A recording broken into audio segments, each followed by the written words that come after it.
This is a message to focaccia bread. Make it gluten-free. Do it! So it turns out the loopy whisk already made it gluten-free, and today we're gonna make a recipe to see if this is really the best gluten-free focaccia bread in town. And today I have a very special helper, my beautiful fiance, Sirena.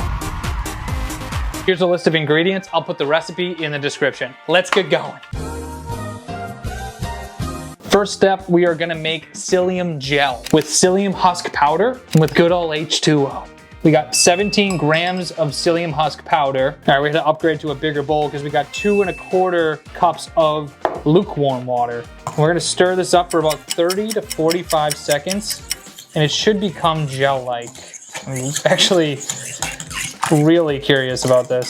Serena came in to save the day here. We know how good she is at whiskers. Meow. Look at that, science.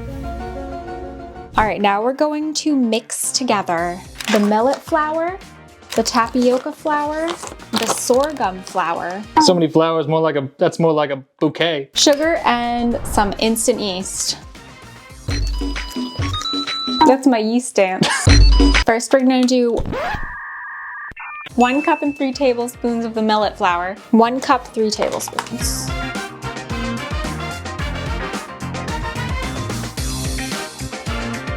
And then 3 tablespoons. 1 tabby, 2 tabby, 3 tabby, 3. Now we gotta put 1 1/3 cups of tapioca flour, sorry. We should also mention, this is like the first time we've ever made focaccia bread, so. This is like really powdery. I'm messing up. I need help. Help me. Perfect, textbook. It doesn't need to be perfect. It just needs to be something.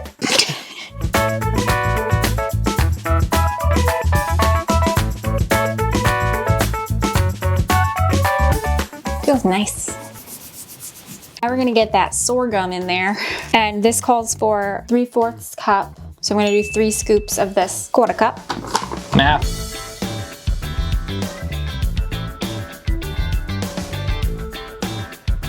Now I'll do 1 1/2 teaspoons. 1 teaspoon, 1/2 teaspoon. So precise. Yep. Now we have to add the sugar. So we are going to do 1 1/2 tablespoons of this. So here's 1 tablespoon. Now we got 3 1/2 teaspoons of instant yeast. 1, 2, 3, and last but not least, some good old salt. So this is 1 1/2 teaspoons as well. Ta-da! Now we have to mix this all together. Mix, mix, mix! Back to our old friend, the psyllium gel. We're gonna add 2 tablespoons of apple cider vinegar and 1 tablespoon of olive oil. I always forget how potent apple cider vinegar is. It is smelly. And then you're gonna wanna mix all that back into the gel. Now we have to make a well in our dry ingredients that are mixed together. And a well, I've never done this, but it's just a hole in the center. I hope this is a good well. Well, well, well, look what we have here. And then we have to pour in the psyllium oil and apple cider vinegar gel into the center.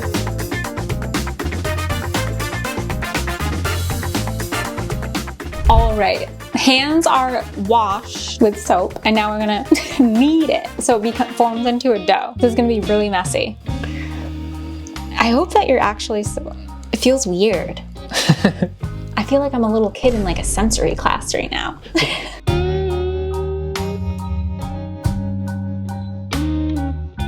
Also, there's a lot of dry ingredients stuck to the sides, so I'm gonna take my little spatula and scrape it off.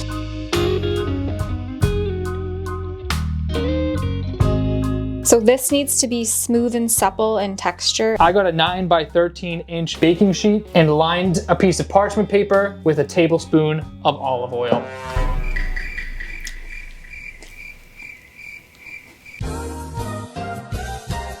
Now we have to transfer this to the baking sheet. I mean, this is pretty smooth and well mixed, I think, so whoa.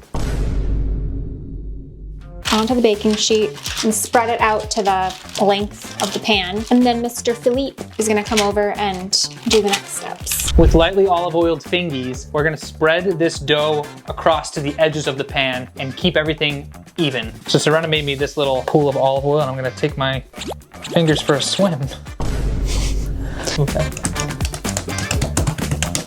This is optional. Sirena coming in to finish the job. I just couldn't resist. So let's get boiling. Sirena's oiling, I'm boiling. Shut up!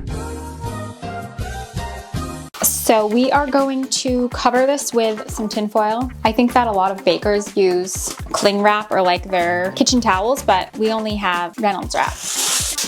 I'm a real baker. What is it, dough? Yeah, I think it's flour. Seal it nice so no air gets in there. Yeah, we don't want this to dry out, folks.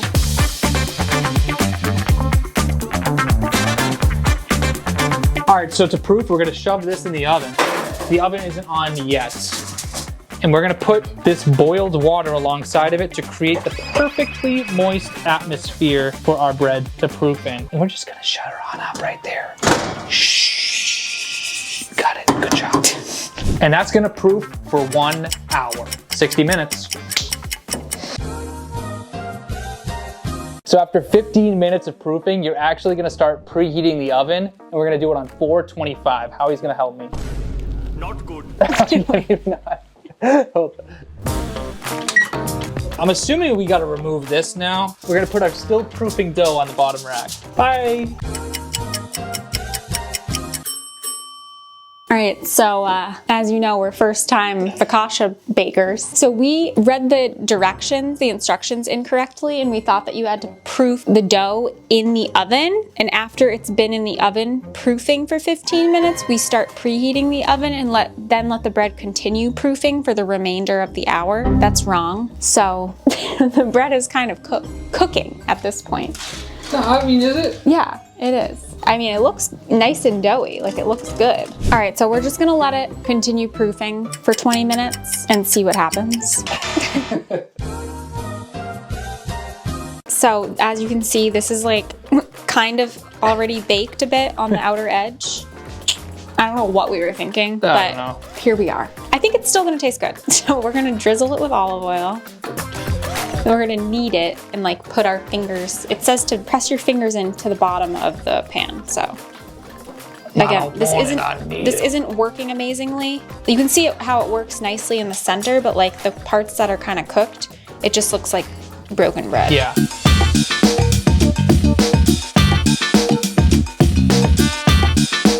Now we're gonna put olives right in there, right in the little dimples.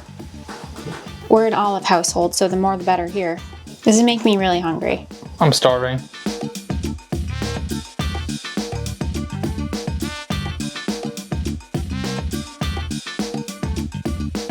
Now, rosemary.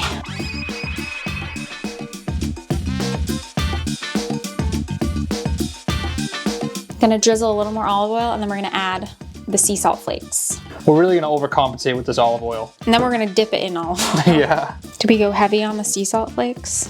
I think that's good. I think that's plenty. We have a heavy duty baking pan, and apparently if you put this pan on top of a heavy duty baking pan, it's supposed to make it crispier. I'm gonna trust the science here and trust the process, even though we messed up the process. So we're gonna put this on the bottom rack. Whoop. Good luck. Miss you. We're gonna bake that for 40-ish minutes until it's brown and crispy. Yeah.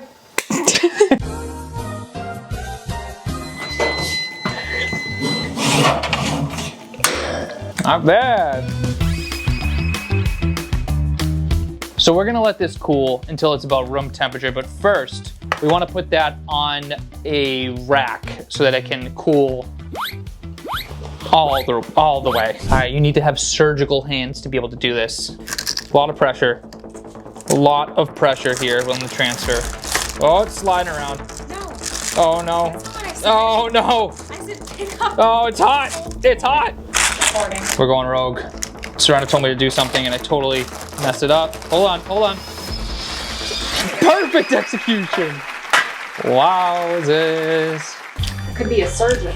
a little unorthodox, like a Sean Marion jump shot, but we're gonna get this to be nice and cool. We're gonna go walk our little doge in the park while this cools. Go to the party. And then we're gonna dig in. I'm excited. A few moments later. Last step is to take a little taste. Let's check out the inside. Check out those innards. Bone apple tea.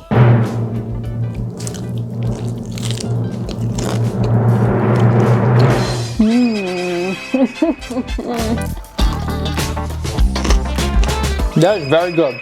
I feel like we probably messed up with the consistency because we messed up with the proofing. Regardless, still delicious, taste-wise. I'm sure it could be a little bit better texture-wise, but we've also left this out for an hour or so. That's excellent.